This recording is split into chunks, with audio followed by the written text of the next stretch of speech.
In the previous chapters, much of what I have emphasized has been the development of discussion cases. I've talked about research cases, but I haven't spent a lot of time on them. In Chapter 5 of Informing with the Case Method, the emphasis is on case method research and how case studies can be used to provide rigorous and significant research results. What we'll be covering in this chapter is first a look at some of the objectives we might have for case research. What we'll then do is we'll take some key observation from Yin, whose book on case research is basically the Bible of case research, and his book, I think, is the most cited reference in the entire social sciences.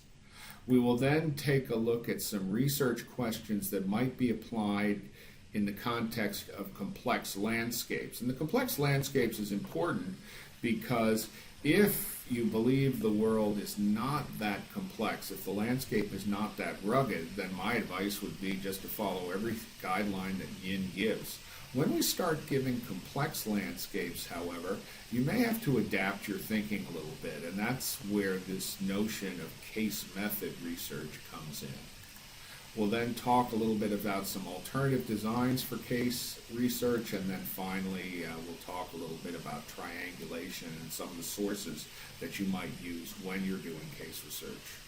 Yin's book on case research provides a very nice table in the beginning chapter. That's this table that located within the boxes with outlines. That basically tries to distinguish case research from other types of research. For example, an experiment answers certain types of questions, such as how and why. Basically, it requires you to control events, and it focuses on something that is current.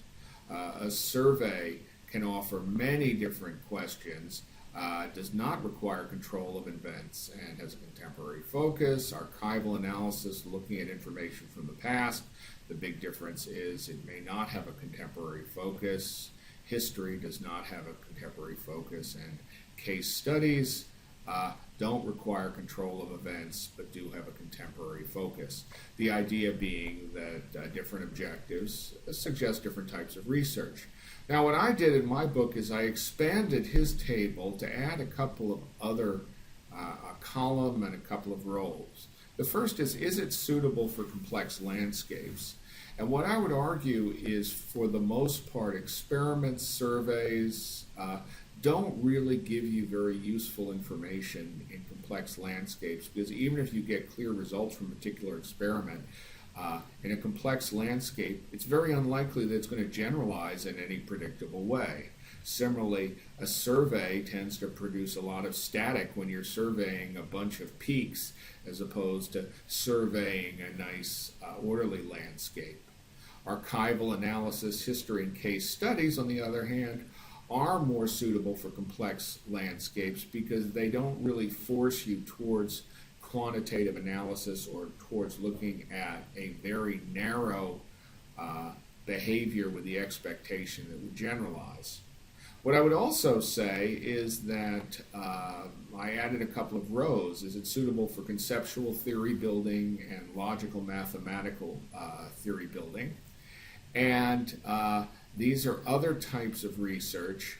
And once again, these research are useful for answering how and why questions, but they're not likely to be very suitable for complex landscapes because they tend to depend upon the generalizability. We're not that interested if they're not generalizable.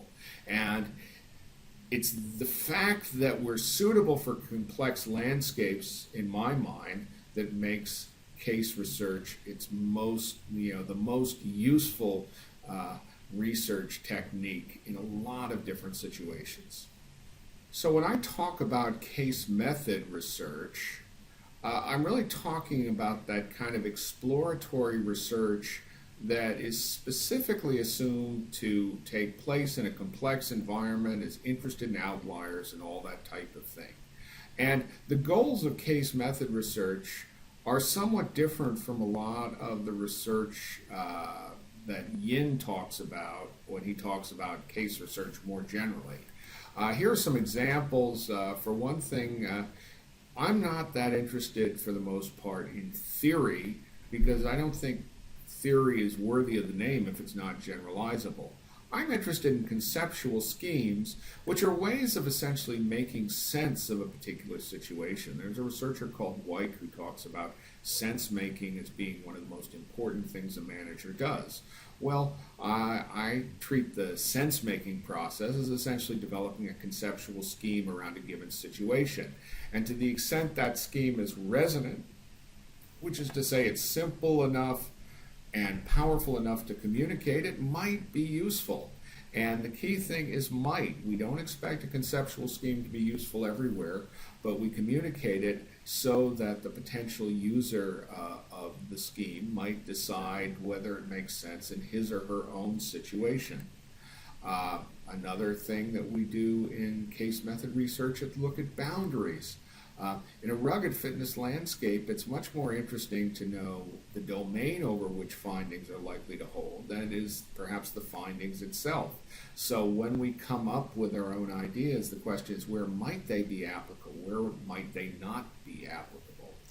And then finally, we often think about building partnership relationships. And this is not something that Yin really talks about at all, but this is true of a lot of researchers. They view the research publication as the end of the process. Whereas I would argue if you really want your research to have impact, you ought to look at the case writing process as a vehicle for establishing long-term partners with the organizations and individuals that you're working with, and to create results that really end up being employed in partnership. So whereas a theory allows you to tell a manager what to do, whether the manager listens or not is an entirely different matter, but a conceptual scheme developed as a partnership device basically says, now here's this idea, let's look at your situation and together we'll decide whether it makes any sense or not. And we don't assume at the beginning that it's going to make sense. We leave open the possibility that the manager or the individual in the organization may have good reasons for saying that we should not apply this particular approach to this situation. While I mentioned that my objectives and Yin's view of case method are somewhat different, nevertheless, Yin provides some wonderful rebuttals to a lot of common complaints about case studies, and these are things that you ought to be aware of, because if you do case research, you are always going to find yourself subject to these various criticisms. So what are some of the criticisms and rebuttals? Well, one criticism, of course, is lack of rigor, because there is a certain amount of subjectivity when the experimenter is doing a lot of the observing and interviewing in a kind of free-form way. And the source of this argument is that case research is very hard to replicate and formalize, and that's absolutely true.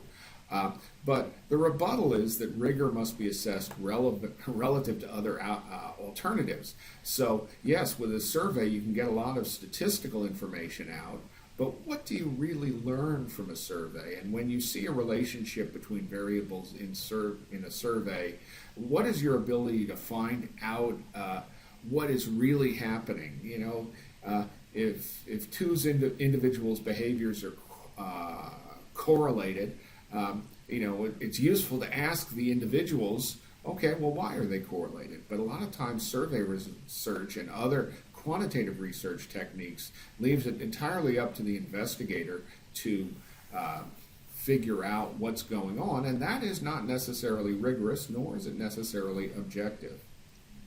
Another argument, and probably the most common argument, is N of 1. And it's quite true that case findings cannot be assessed statistically. But what Yin argues, and I think this is a very good point, is that you really need to look at a case study as an in-depth experiment as opposed to being a observation that needs to be combined with other observations. As I said in a previous chapter lecture, when Galileo dropped balls off the Leaning Tower of Pisa, he didn't need to drop 1,000 balls in order to determine that smaller balls and larger balls fell at about the same speed, which was inconsistent with the existing theory. And that's the same thing with case research. If you make a credible, in-depth observation, you're not necessarily asserting that it's going to generalize everywhere, but you are asserting that it has occurred in this particular case. And if there's a theory that says it should not occur, then you've already demonstrated the theory is not applicable everywhere. And if there is no theory, maybe you can start to develop a theory, or as I prefer it, a conceptual scheme to kind of explain what you saw. Another thing that Yin talks about is how cases are stereotypically too long. And, that's certainly true of my cases tend to be long. And I think on the whole, case write-ups tend to be lengthy because they provide a lot of context. But the rebuttal Yin makes is that the length depends upon how it's presented, so you can present summaries and that sort of thing, and that's true. I think that's kind of a weaker than his other rebuttals.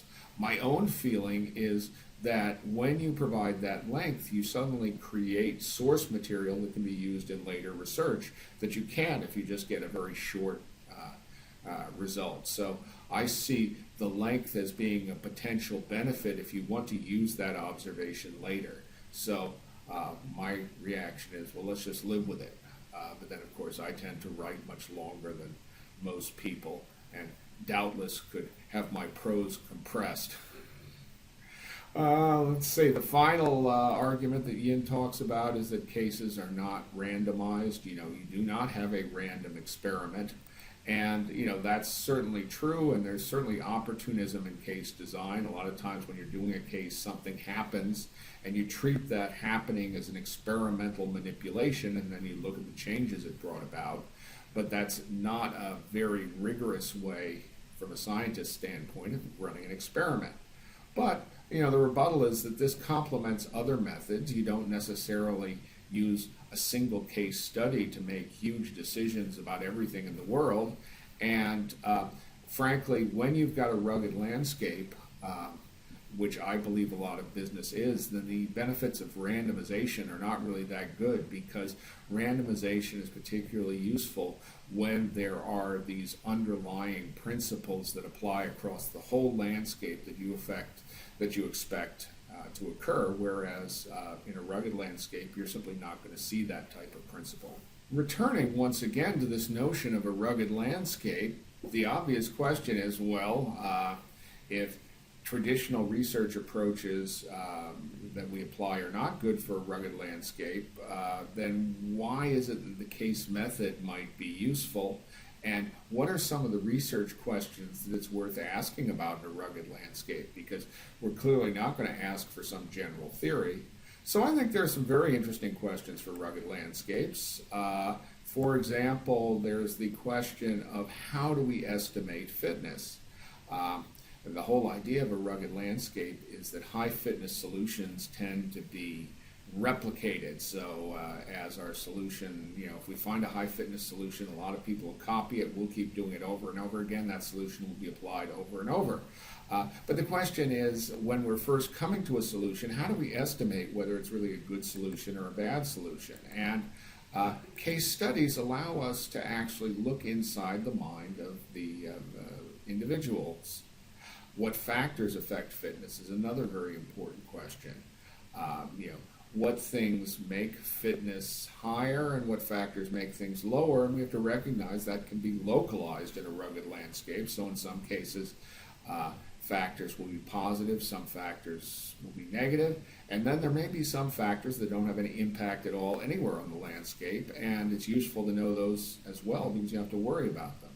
So turning to additional questions, how can we search for higher fitness? Obviously, one of the key things that decision makers are trying to do is they're trying to come up with better decisions. So, it's an interesting question. How do we move towards this better decisions? has a peak been achieved? Have we come up with the best decision we can in the particular context that we've run? That would be a peak.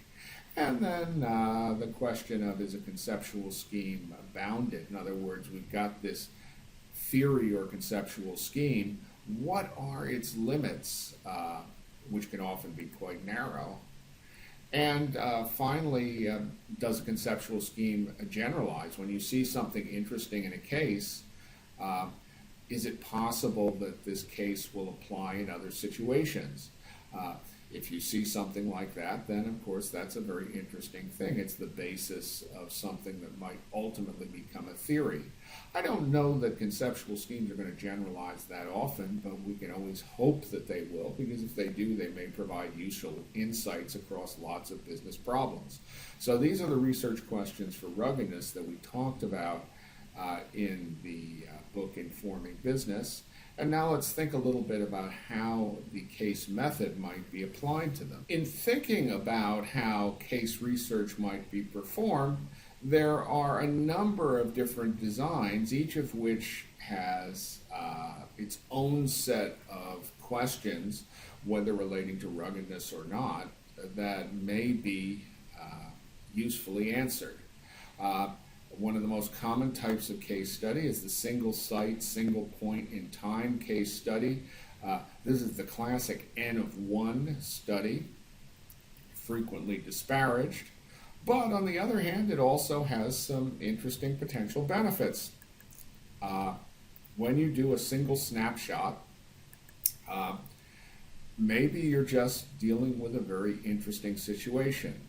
Remember, in a rugged landscape, we're interested in outliers, and outliers are often the most interesting examples we come up with. And so we may create a compelling story regardless of whether or not it generalizes, because outliers don't necessarily generalize.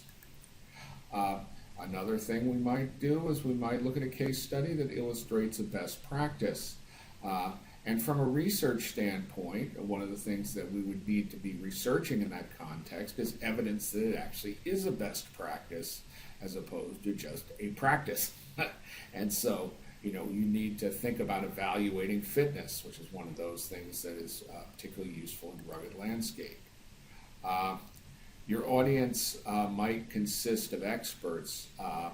An expert is already going to have their own internal case studies that they can compare your snapshot to. So even having a single snapshot might be very useful. Here, once again, it allows them to compare the sort of fitness peak that they're operating on in a rugged landscape with what we've seen in the case study. It could be part of a collection of observations. You may only be writing one case, but there may be a lot of other cases dealing with a similar domain out there that can, in fact, be used as the basis of observations for more systematic testing of an idea across a landscape. And finally, it can be used to contrast alternative conceptual schemes. One of the most famous case studies ever written was a book written by Graham Allison on the Cuban Missile Crisis called The Essence of Decision. And that book basically looks at the same situation using 3 different conceptual schemes with the question of trying to figure out which of these conceptual schemes most aptly portrayed the situation. As I say, it's a very famous piece of research. It's been referenced many, many times, and it involved a single case study of the Cuban Missile Crisis. Another research design that can be very effective is the longitudinal design, where we take a single site but look at it at multiple points in time. And what we're typically looking for is points in time where a decision was made or an action was taken, and we look at the before and after, and in effect we have kind of a experimental situation, referred to more commonly as a quasi-experiment, because the experimenter is typically not the one doing the manipulation here.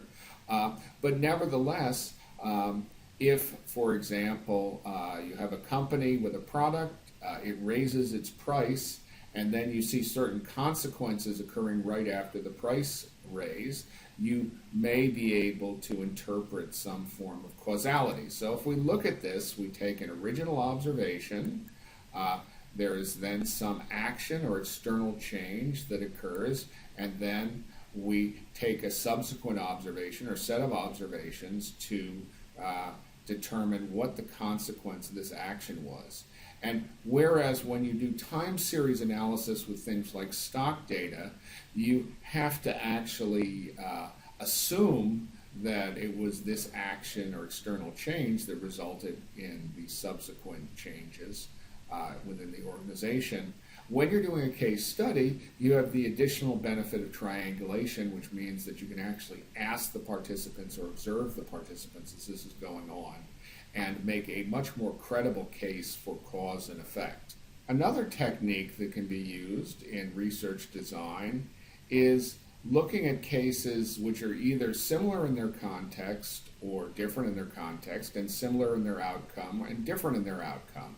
And this creates a kind of a 2x2 matrix, and 3 of the quadrants tend to be pretty interesting. So if you look at the similar outcome and similar context, that replicates findings that you've seen. So this is the quadrant that is not that interesting.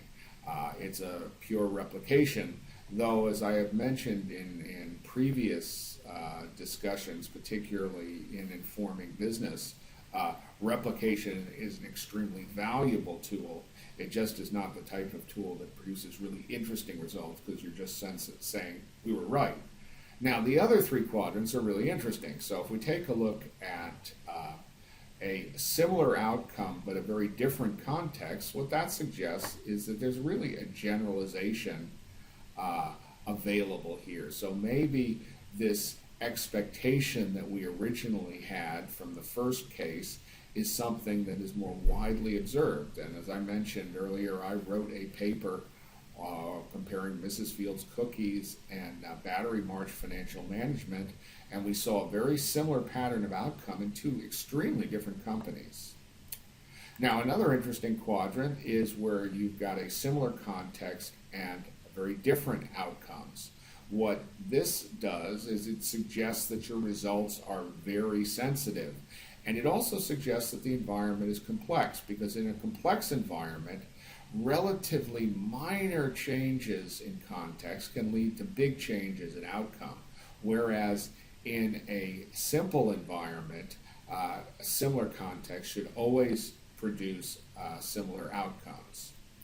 Finally, we have the case where you have a different context and a different outcome.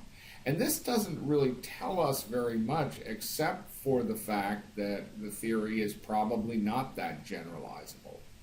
So, when you do a case design, it's often very useful to have a couple of very similar cases and a couple of very different cases. And that helps you get a handle on the degree to what you're seeing in one case is likely to generalize to another. An article that I published with Joni Jones, my colleague in the ISDS department here at USF, actually used a multi-case design that included the attributes of many of the designs that we've talked about. And essentially, in this particular case design, what we were doing is looking at 2 very different ways of teaching the same class, ISM 3232, one of which was being taught by me, one of which was being taught by Dr. Jones. Within the ISM 3232 class, we had a lot of longitudinal observations and evidence of changes that took place as minor and major changes to the course were made. And then finally, we had a graduate course where I was the same instructor but taught with a very different method from the ISM 3232 programming course. This was a case method course, highly interactive. This was a programming course, self-paced, very flexible. This course was highly interactive, but it was a programming course, so it was a fundamentally different design. What we found in this was, first off, very little changes in this particular course often produce big results in learning outcomes and student evaluations and so forth, much bigger than you'd expect, but consistent with a rugged landscape. We see these two courses were extremely different in design, virtually every way they were different, and yet surprisingly, during that particular semester, these two courses got the first highest and the second highest course evaluations in the history of the course. And we think that one of the reasons that that happened is at the very beginning of the class, we encouraged students to move between classes if they were not comfortable with the teaching style. So Dr. Jones said, hey, if you want more flexibility, go to Dr. Gill's class. I said, if you want a more structured experience where you're less likely to shoot yourself in the foot, go to Dr. Jones's class. And we had like 4 or 5 people switch classes, and that allowed for a much better fit between the students and the nature of the curriculum. So this is just an example of how you can employ a whole variety of different types of designs within a single broad case project. One of the huge benefits of case research is the ability to triangulate, which is essentially to get information from multiple sources. One of the things that might not immediately be obvious, however, is there are a lot of different ways that you can triangulate. For example, you can triangulate based upon the data you gather, and that's the most commonly referred to type of triangulation. You can get data from interviews, from archives, from surveys, and there can be quantitative data, qualitative data. All of these things can be done as part of data triangulation. But that's not the only type of triangulation you can incorporate into a case method design. Another type of triangulation is investigator triangulation. You can have multiple investigators and multiple sources of expertise among investigators. You can do replication, have 2 investigators investigating the same area and seeing if their conclusions come up. So that's another type of triangulation. Another type of triangulation you can have is theory triangulation. When I talked about the essence of decision, that case study on the Cuban Missile Crisis, basically what Allison did was to analyze the crisis using 3 different theories. And obviously the lens of the theory that you use to analyze a situation is going to affect the way your analysis comes out. And an important outcome of case research might be identifying which of these theories is more applicable to a given situation. Finally, there is methodological triangulation, allowing you to mix, for example, qualitative and quantitative approaches, combining longitudinal and snapshot observations, as we saw in that last example. And all of these types of triangulations can be readily applied in case research situations. And case studies are one of the few types of research which gives you this type of versatility. And the hope is that all this versatility will help you overcome the dreaded N is 1 concern about case studies. So, what are sort of my concluding points to wrap up this chapter on case design? Well, one thing is that when you talk about designing case research, you're talking about a type of research where the methodology is relatively robust under conditions of complexity. Other types of research, such as survey research, theoretical research, and so forth, tend to break down under complexity. But case research allows you to handle complex situations relatively well, at least compared to the competition. Another aspect of case research is that it does tend to emphasize theory, or as I prefer to refer to it, conceptual schemes. If you look at discussion cases, they can be completely theory agnostic. You do not need to incorporate theory into discussion cases. Research cases will almost always have some sort of theory, whether it be developing theory, testing theory, or whatever built into them. Research cases can be viewed as a type of experiment, which is how you get around the n=1 concern. If you look at a case simply as an observation, then by itself it really doesn't mean very much. But if you look at it as an experiment, then all of a sudden the need for large numbers is reduced, at least conceptually. The snapshot design, where you look at a case at one point in time and you don't tend to do follow-on work, benefits from multiple sites. And essentially what you do is you find sites that are very similar or sites that are very dissimilar and look to see if the phenomena among them are the same or different. When you talk about longitudinal case studies, you can do those with one site and they provide a kind of natural experiment because you get to see things happen and then see the consequences of those. And because you've got a timeline, you can make a reasonable case for cause and effect, which is often difficult when the only basis for assessing cause and effect that you have is statistical information. Finally, triangulation can be done in many ways, and when you're doing case research, it's ideally you'll do as many of them as possible, because ultimately what makes case research credible is the quality of the research and the systematic nature of what has been done, rather than the number of observations that you have acquired.